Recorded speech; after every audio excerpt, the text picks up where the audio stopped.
What has been will be again, and what has been done will be done again. There is nothing new under the sun.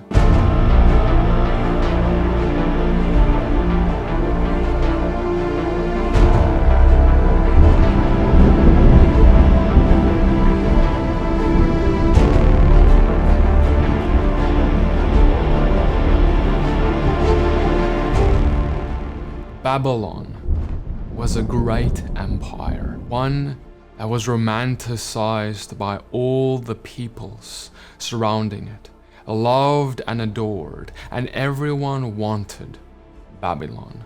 Babylon seemed invincible, a great empire to rule all empires, but yet Babylon would fall. In fact, Babylon would be rebuilt again, only to fall again, and to be rebuilt again, only to be plundered.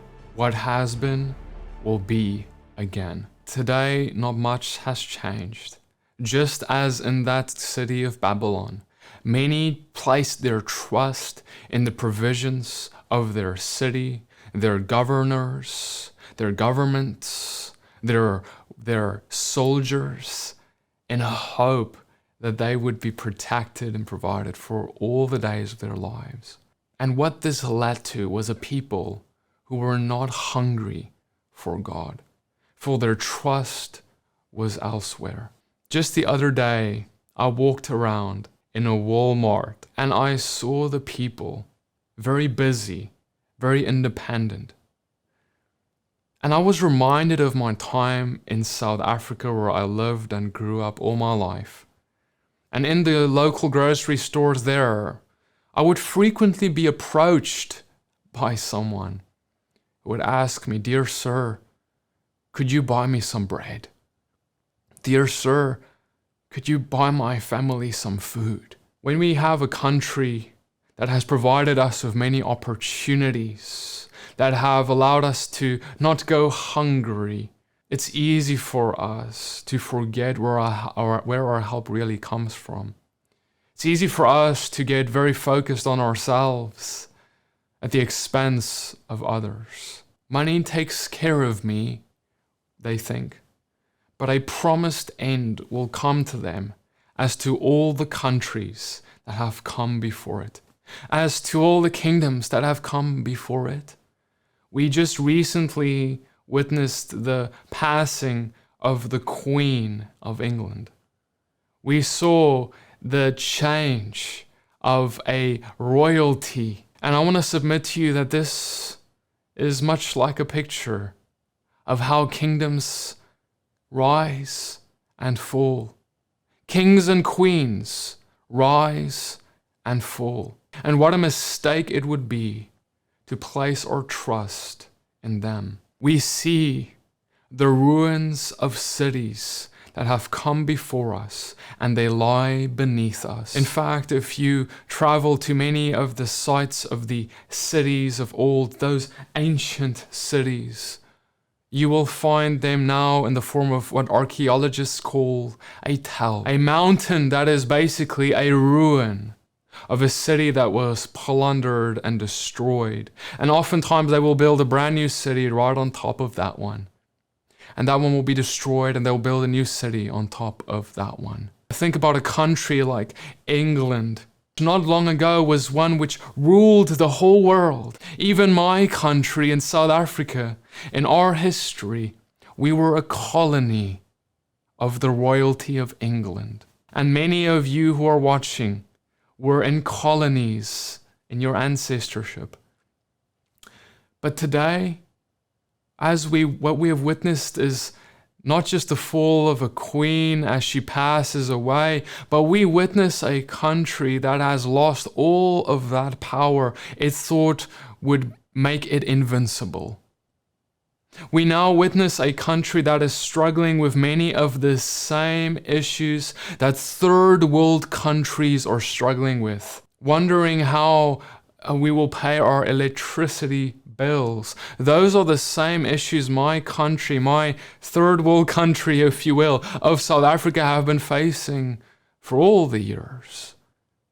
But now it has come to what we consider first world countries. Brothers and sisters, I am telling you all of this for us to not be naive to think that our country is invincible. To think that even though it has risen to a great place of power, that it will not one day fall. It is a guarantee that every nation, even the superpowers of the world today, will come to rubble. And I am not speaking as a terrorist. I am not speaking as someone who wishes that upon any country.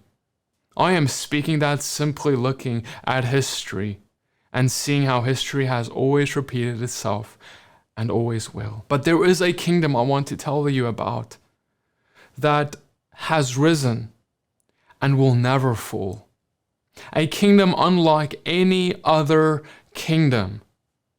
The kingdom of Jesus Christ, of Yeshua, as is his Hebrew name, the Messiah. The one who has come to declare, if you place your trust in me, you will never go hungry or thirsty. You will be satisfied. You will have eternal life. Kings and queens will pass away, but the one who places his trust in me will live forever. That is the guarantee of eternal life that he promises any who would swear an allegiance to his kingdom. And there is nothing to pay for that besides for your very life. Besides for you to say, God, have my life and do with it as you wish. Do with it as you please, O Lord. And then he does something majestic and wonderful. He gives you calling and purpose, unlike what this world could ever give.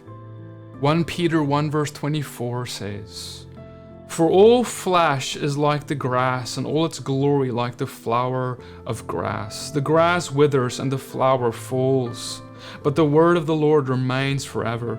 And this word is the good news that was preached to you. Find new stability. Find real comfort in the Comforter, the one that Jesus has sent for us to comfort us. The kingdom he has prepared for us to give us real stability. And then let him be the one who satisfies you. But you have to get hungry for him instead of hungry for the things of this world, which would never truly satisfy. And then I will one day witness you in the kingdom that he promised, even to a thief on a cross. I hope that this teaching has blessed you. I want to say a special thank you to our partners who have partnered with this ministry to make these videos possible and for us to reach the nations. Many blessings and shalom. To partner with us, please visit our website at riseonfire.com. Shalom.